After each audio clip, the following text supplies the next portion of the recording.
titre de la présidence du Faso, le Conseil a adopté 2 décrets.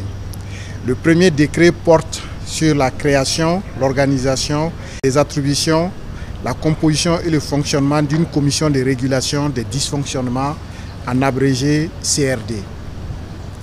L'administration publique aujourd'hui est sujette à des dysfonctionnements affectant négativement la qualité du service qu'elle délivre.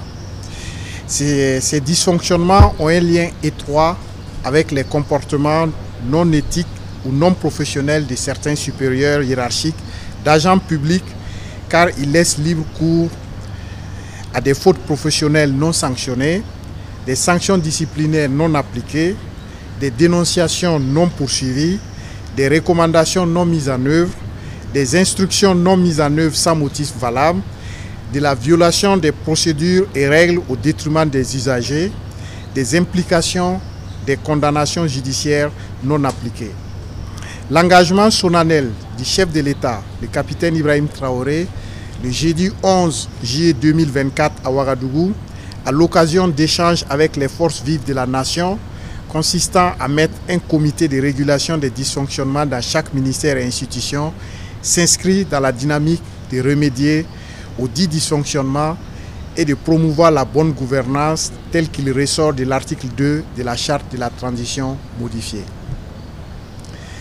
En exécution de cette orientation éclairée du chef de l'État, le présent décret permet la création, l'organisation, la composition et le fonctionnement et la fixation des attributions d'une commission de régulation des dysfonctionnements qui sera rattachée au cabinet de son Excellence, Monsieur le Président du Faso. Cette commission aura pour mission de faire corriger ou de corriger par elle-même tout dysfonctionnement dans les administrations publiques. Elle aura compétence sur toutes les structures centrales et déconcentrées des administrations civiles, paramilitaires et militaires, des collectivités territoriales, des sociétés d'État, des établissements publics de l'État et des associations reconnues d'utilité publique. Plus spécifiquement, elle sera chargée de requérir l'application des sanctions à l'encontre d'un agent fautif et du supérieur hiérarchique qui ne requiert pas la sanction, de veiller à l'application des recommandations non mises en œuvre des rapports d'audit et de contrôle des structures et des corps de contrôle public, de suivre l'exécution des sanctions judiciaires et administratives et de veiller à la mise en œuvre de leurs implications, d'assurer le traitement des dénonciations non poursuivies relativement aux faits traités par l'administration. La commission de régulation des dysfonctionnements CRD comprend un conseil d'orientation chargé d'apprécier l'opportunité de l'action des comités ministériels, institutionnels ainsi que du comité spécial. Le conseil d'orientation peut être saisi par le président du Faso, le Premier ministre, le président de l'Assemblée législative de transition et le président du Conseil supérieur de la magistrature. Il peut s'auto-saisir des comités ministériels de régulation des dysfonctionnements, en abrégé CRDM, exécutent les délibérations du Conseil d'orientation dans les départements ministériels. Les comités institutionnels de régulation des dysfonctionnements, en abrégé CRDI, exécutent les délibérations du Conseil d'orientation dans les institutions constitutionnelles. Un comité spécial de régulation des dysfonctionnements, en abrégé CRDS, exécute les délibérations du Conseil d'orientation dans les administrations autres que les départements ministériels et les institutions constitutionnelles. L'adoption de ce décret permettra d'insuffler une nouvelle dynamique dans la gestion des administrations publiques par le renforcement de la bonne gouvernance et la délivrance d'un service public de qualité. Tels sont les éléments caractéristiques du premier décret. Le deuxième décret, adopté au titre de la présidence du Faso par le Conseil des ministres de ce jour, institue l'initiative présidentielle pour la production agricole et l'autosuffisance alimentaire 2024-2029.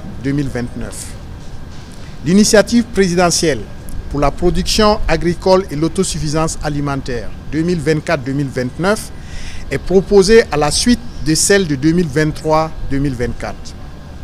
En plus d'étendre la période d'exécution de l'initiative présidentielle pour la production agricole, alimentaire et l'autosuffisance sur les 5 années à venir, l'initiative prévoit un dispositif de pilotage et intègre désormais l'agriculture climato-intelligente, c'est-à-dire une agriculture qui optimise l'efficacité des investissements destinés à lutter contre le changement climatique et qui favorise la production de certaines spéculations et la production piscicole à grande échelle.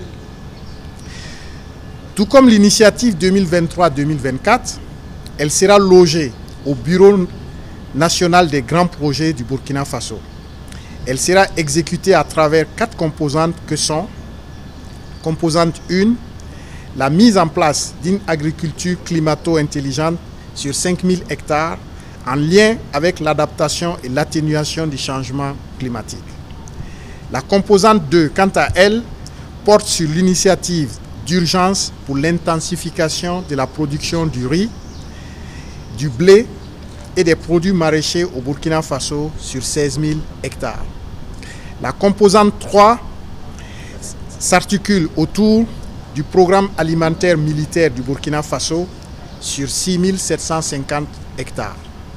La composante 4 porte sur le programme de production de défense de la patrie contre l'insécurité alimentaire sur 5 000 hectares, soit 3 500 hectares attendus de la Sosico et des villages voisins pour une production avec les volontaires pour la défense de la patrie, VDP, et les différentes coopératives.